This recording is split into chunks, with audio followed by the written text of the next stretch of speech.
ओम शांति 30 अप्रैल 2023 ईश्वरीय ज्ञान अव्यक्त मुरली रिवाइज डेट 17/11/94। हेडलाइन: हर गुण व शक्ति के अनुभवों में खो जाना अर्थात खुशनसीब बनना। आज प्यार के सागर बाप दादा अपने प्यार स्वरूप बच्चों से मिलन मना रहे हैं। बाप का भी प्यार बच्चों से अति है और बच्चों का भी प्यार बाप से अति है। ये प्यार की डोर बच्चों को भी खींच कर लाती है और बाप को भी खींच कर लाती है। बच्चे जानते हैं कि परमात्मा प्यार कितना सुखदाई है। अगर एक सेकंड भी प्यार में खो जाते हो तो अनेक दुख भूल जाते हैं। सुख के झूले में झूलने लगते हो। ऐसा अनुभव है ना? बाप दादा देख रहे हैं कि दुनिया के हिसाब से आत्माएं कितनी साधारण हैं, लेकिन भाग्य कितना श्रेष्ठ है। जो सारे कल्प में चाहे कोई धर्म आत्मा हो, महान आत्मा हो, लेकिन ऐसा श्रेष्ठ भाग्य न तो किसी को प्राप्त है न हो सकता है। तो अति साधारण और अति श्रेष्ठ भाग्यवान बाप दादा को साधारण आत्माएं ही पसंद हैं। क्यों? बाप स्वयं भी साधारण तन में आते हैं। कोई राजा के तन में या रानी के तन में नहीं आते। कोई धर्मात्मा महात्मा के तन में नहीं आते। साधारण तन में स्वयं भी आते हैं और बच्चे भी साधारण ही आते हैं। आज का करोड़पति भी साधारण है। साधारण बच्चों में भावना है और बाप को भावना चाहिए, देह भान वाले नहीं चाहिए। जितना बड़ा होगा उतना भावना नहीं होगी, लेकिन भान होगा। तो बाप को भावना का फल देना है और भावना साधारण आत्माओं में होती है। नामी ग्रामी आत्माओं के पास न भावना है न समय है। तो बाप देख रहे हैं कि कितने साधारण और कितने श्रेष्ठ भावना का फल प्राप्त कर रहे हैं। लेकिन इसलिए ड्रामा अनुसार संगम युग में साधारण बनना ये भी भाग्य की निशानी है, क्योंकि संगम पर ही भाग्य विधाता भाग्य की श्रेष्ठ लकीर खींच रहे हैं और साथ साथ भाग्य की लकीर खींचने का कलम भी बच्चों को दे दिया है। कलम मिली है ना? भाग्य की लकीर खींचना आता है? कितनी लंबी लकीर खींची है। छोटी मोटी तो नहीं खींच ली। जितना चाहे उतना भाग्य बना सकते हो। खुली छुट्टी है और सभी को छुट्टी है। चाहे नए हो चाहे पुराने हो, सप्ताह कोर्स किया, बाप को पहचाना और बाप भाग्य का कलम दे देता है। यही परमात्मा प्यार है। प्यार की निशानी क्या होती है? जो जीवन में चाहिए वह अगर कोई किसको देता है तो वही प्यार की निशानी है। तो बाप के प्यार की निशानी है, जो जीवन में चाहिए वो सर्व कामनाएं पूर्ण कर देते हैं। सुख शांति तो चाहिए ना। अगर कोई वस्तु एक दो को देते हैं तो उससे सुख मिलता है ना। तो बाप सुख क्या देता है, लेकिन सुख का भंडार आप सबको बना देते हैं। सुख का भंडार है ना? पूरा स्टॉक है या 1 कमरा 2 कमरा है? भंडार है। जैसे बाप सुख का सागर है, नदी और तालाब नहीं है, सागर है, तो बच्चों को भी सुख के भंडार का मालिक बना देता है। कोई सुख की कमी है क्या? कोई अप्राप्ति है? फिर यह नहीं कहना कि थोड़ी सी शक्ति दे दो, दे दिया, दे दो कहने की आवश्यकता ही नहीं है। बाप ने दे दिया है, सिर्फ उसको कार्य में लगाने की विधि चाहिए। और विधि भी बाप द्वारा अनेक प्रकार की मिलती है, सिर्फ उसको समय प्रति समय कार्य में लगाते नहीं हो, इसीलिए होते हुए भी उसका लाभ नहीं ले सकते। कितना बड़ा भाग्य है और कितना सहज मिला है। कोई मेहनत की है क्या? एक टांग पर खड़ा तो नहीं होना पड़ा ना? या दर्शन या सेकंड के दर्शन के लिए क्यों में खड़े हो, ऐसे तो नहीं है ना? आराम से बैठे हो ना? नीचे भी फॉर्म पर बैठे हो, आराम से ही सहज श्रेष्ठ भाग्य बना रहे हो। यह नशा है ना? सभी नशे से कहेंगे कि भाग्य विधाता हमारा है। जब भाग्य विधाता आपका हो गया तो भाग्य किसको देगा? भाग्य विधाता को अपना बनाया, अर्थात भाग्य के अधिकार को प्राप्त कर लिया। जिसको नशा है वो सदा यही अनुभव करते हैं कि भाग्य मेरा नहीं होगा तो किसका होगा, क्योंकि भाग्य विधाता ही मेरा है। इतना नशा है या कभी कभी चढ़ता है, कभी उतरता है। संगम का समय ही कितना छोटा सा है और आप मेजॉरिटी तो सब नए हो। कितना थोड़ा समय मिला है, लेकिन ड्रामा में विशेष इस संगम युग की ये विशेषता है कि कोई भी नया हो या पुराना हो, नए को भी गोल्डन चांस है नंबर आगे लेने का। तो नयों में उमंग है या समझते हो हमारे से आगे तो बहुत हैं, हम तो आए ही अभी हैं? नहीं, ये खुली छुट्टी है। जितना आगे बढ़ना चाहें उतना बढ़ सकते हैं, सिर्फ अभ्यास पर अटेंशन हो। कोई कोई पुराने अलबेले हो जाते हैं और आप नए अलबेले नहीं होना तो आगे बढ़ जाएंगे, नंबर ले लेंगे। नंबर लेना है ना? फर्स्ट नंबर नहीं, फर्स्ट डिवीज़न। फर्स्ट नंबर तो ब्रह्मा बाप निश्चित हो गए ना, लेकिन फर्स्ट डिवीज़न में जितने चाहे उतने आ सकते हैं। तो सभी किस डिवीज़न में आएंगे?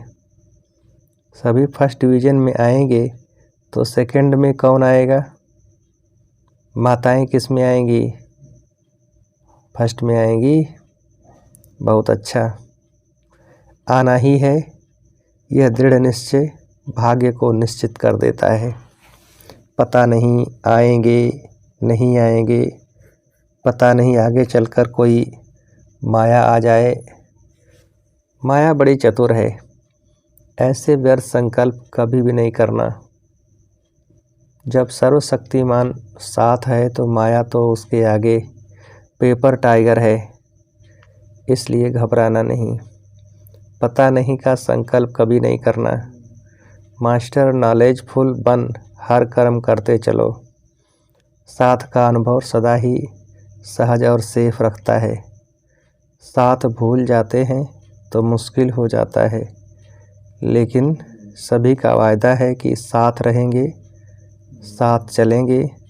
यही वायदा है ना कि अकेले रहेंगे, अकेले जाएंगे। तो साथ का अनुभव बढ़ाओ। जानते हो कि साथ हैं, मानते भी हो, लेकिन फ़र्क क्या पड़ता है? जानते भी हो, मानते भी हो, लेकिन समय पर उसी प्रमाण चलते नहीं हो।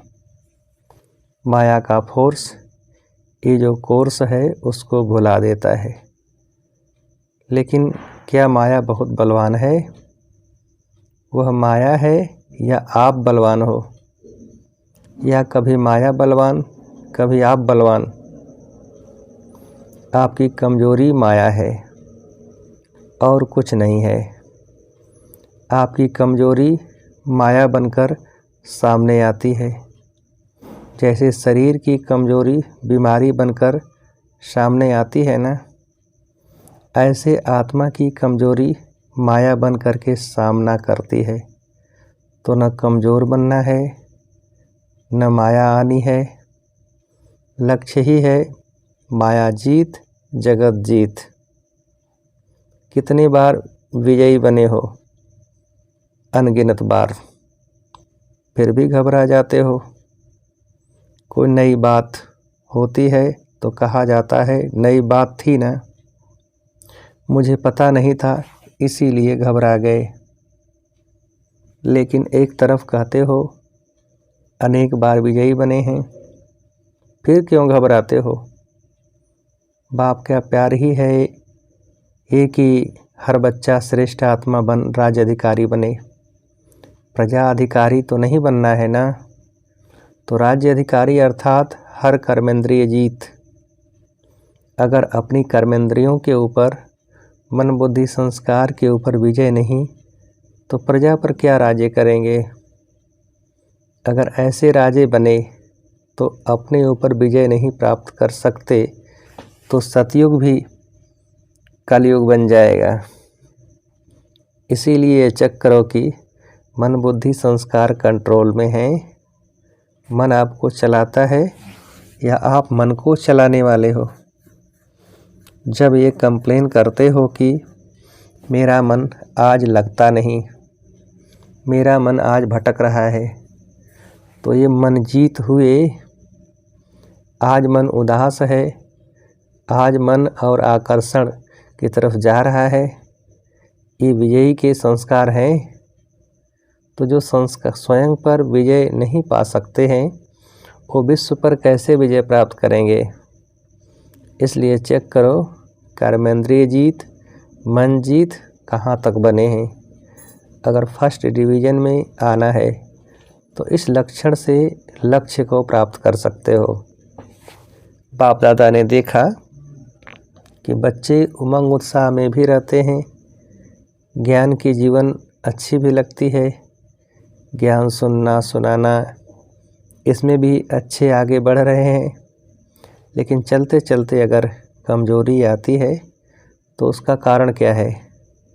विशेष कारण है कि जो कहते हो, जो सुनते हो, उस एक एक गुण का, शक्ति का, ज्ञान के पॉइंट्स का अनुभव कम है। मानो सारे दिन में स्वयं भी व दूसरे को भी कितने बार कहते हो मैं आत्मा हूँ, आप आत्मा हो, शांत स्वरूप हो, सुख स्वरूप हो। कितनी बार स्वयं भी सोचते हो और दूसरों को भी कहते हो। लेकिन चलते फिरते आत्मिक अनुभूति, ज्ञान स्वरूप, प्रेम स्वरूप, शांत स्वरूप की अनुभूति वो कम होती है। सुनना कहना ज़्यादा है और अनुभूति कम है। लेकिन सबसे बड़ी अथॉरिटी अनुभव की होती है, तो उस अनुभव में खो जाओ। जब कहते हो शांत स्वरूप, तो स्वरूप में स्वयं को, दूसरे को शांति की अनुभूति हो। एक एक गुण का वर्णन करते हो, शक्तियों का वर्णन करते हो, लेकिन शक्ति व गुण समय पर अनुभव में आए। कई तो बोलते भी रहते हैं कि सहन शक्ति धारण करनी चाहिए, सहनशीलता अच्छी है, लेकिन अनुभूति नहीं होती। अनुभूति की कमी होने के कारण जितना चाहते हो उतना पा नहीं सकते। अगर सभी से पूछें कि जितना पुरुषार्थ होना चाहिए उतना है, तो थोड़े हाँ कहेंगे। तो जितना मिल रहा है उतना जीवन में व कर्म में अनुभव हो। सिर्फ सोचने में अनुभव नहीं हो, लेकिन चलन में, कर्म में, शक्तियाँ, गुण स्वयं को भी अनुभव हो, दूसरों को भी अनुभव हो। कहते ही हो कि ज्ञान स्वरूप हैं, तो वह स्वरूप दिखाई देना चाहिए ना। और स्वरूप सदा होता है, स्वरूप कभी कभी नहीं होता। अज्ञान काल के जीवन में यदि किसी का क्रोधी स्वरूप होता है, तो जब भी कोई बात होगी तो वो स्वरूप दिखाई देता है, छिपता नहीं। चाहे छोटी बात हो या बड़ी बात हो, लेकिन जिसका जो स्वरूप होता है वह दिखाई देता है। स्वयं को भी अनुभव होता है और दूसरे को भी अनुभव होता है। क्या कहते हैं, ये है ही क्रोधी, इसका संस्कार ही क्रोध का है, तो संस्कार दिखाई देता है ना। ऐसे ये ज्ञान स्वरूप, शांत स्वरूप, सुख स्वरूप अनुभव में आए, तो अनुभवी मूर्त ये है श्रेष्ठ पुरुषार्थ की निशानी। तो अनुभव को बढ़ाओ, जो कहा वो अनुभव किया। अगर अनुभव नहीं होता है तो उसका कारण ये है कि जो समय प्रति समय विधि मिलती है, उस विधि के ऊपर अटेंशन कम है। जितना ज्ञान को, शक्तियों को, गुणों को रिवाइज करते रहेंगे तो रियलाइज सहज होगा। रिवाइज नहीं करते तो रियलाइजेशन भी कम है। सुना बहुत अच्छा, लेकिन चलते फिरते रिवाइज होना चाहिए। जैसे दुनिया वाले कहते हैं कि कर्म ही योग है, कर्म और योग अलग नहीं मानते, कर्म ही योग मानते हैं। कर्म से योग लगाना, इसी को ही कर्मयोग समझते हैं। लेकिन कर्म और योग दोनों का बैलेंस चाहिए। कर्म में बिजी रहना योग नहीं है, कर्म करते योग का अनुभव होना चाहिए। कर्म में बिजी हो जाते हैं तो कर्म ही श्रेष्ठ हो जाता है, योग किनारे हो जाता है। चलते चलते यही अलबेलापन आ जाता है। तो कर्म में योग का अनुभव होना, इसको कहा जाता है कर्मयोगी। मूल बात है अनुभवी स्वरूप बनो, एक एक गुण के अनुभव में खो जाओ, शक्ति स्वरूप बन जाओ। आपके स्वरूप से शक्तियाँ दिखाई दें। अभी भी देखो, अगर कोई में कोई विशेष शक्ति होती है तो उसके लिए कहते हो ये बहुत सहनशील स्वरूप है, इसमें समाने की शक्ति बहुत दिखाई देती है।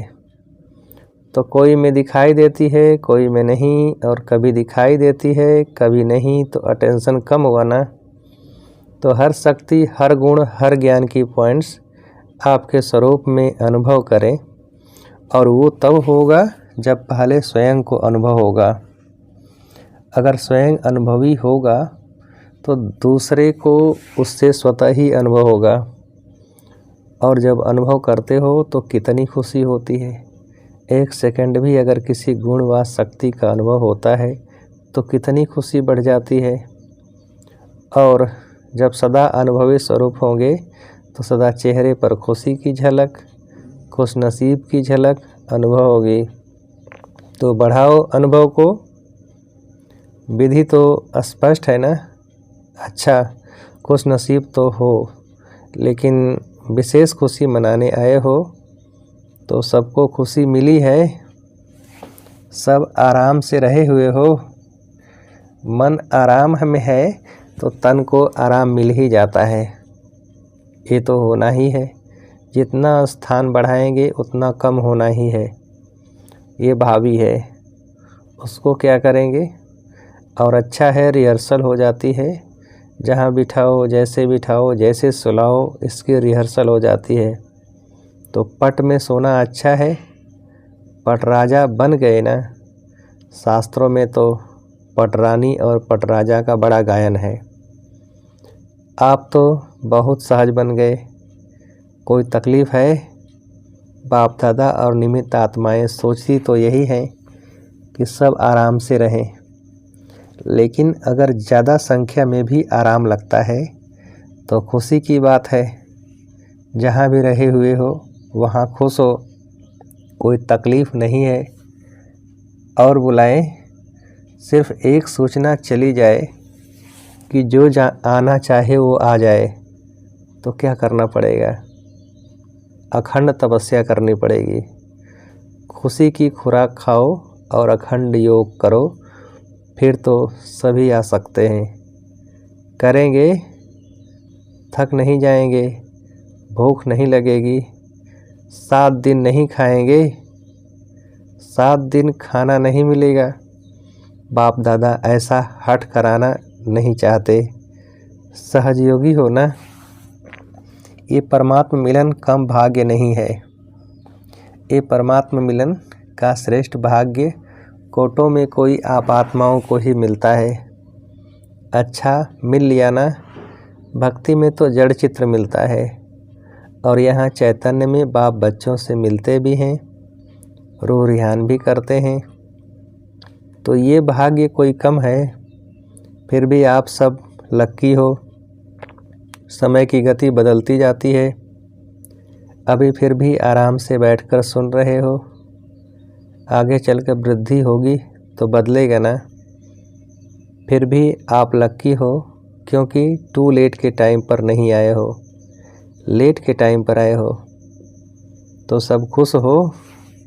अच्छा, चारों ओर के सर्वश्रेष्ठ भाग्य विधाता के भाग्यवान आत्माओं को, सदा मन जीत जगत जीत के निश्चय और नशे में रहने वाले, सदा हर गुण शक्ति और ज्ञान के अनुभवी आत्माएं, सदा बाप को साथ रखने वाले कंबाइंड स्वरूप आत्माएं, सदा श्रेष्ठ भाग्य की लकीर को सहज श्रेष्ठ बनाने वाले ऐसे अति और समीप और श्रेष्ठ आत्माओं को बाप दादा का याद प्यार और नमस्ते।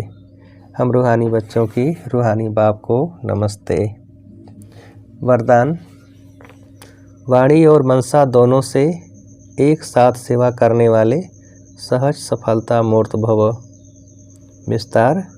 वाचा के साथ साथ संकल्प शक्ति द्वारा सेवा करना, यही पावरफुल अंतिम सेवा है। जब मनसा सेवा और वाणी की सेवा दोनों का कंबाइंड रूप होगा, तब सहज सफलता होगी। इससे दोगुनी रिजल्ट निकलेगी। वाणी की सेवा करने वाले तो थोड़े होते हैं, बाकी रेख देख करने वाले दूसरे कार्यों में जो रहते हैं, उन्हें मनसा सेवा करनी चाहिए। इससे वायुमंडल योग युक्त बनता है। हर एक समझे मुझे सेवा करनी है, तो वातावरण भी पावरफुल होगा और सेवा भी डबल हो जाएगी। स्लोगन। सदा एक रस स्थिति के आसन पर विराजमान रहो तो अचल अडोल रहेंगे। सदा एक रस स्थिति के आसन पर विराजमान रहो तो अचल अडोल रहेंगे। अच्छा, ओम शांति।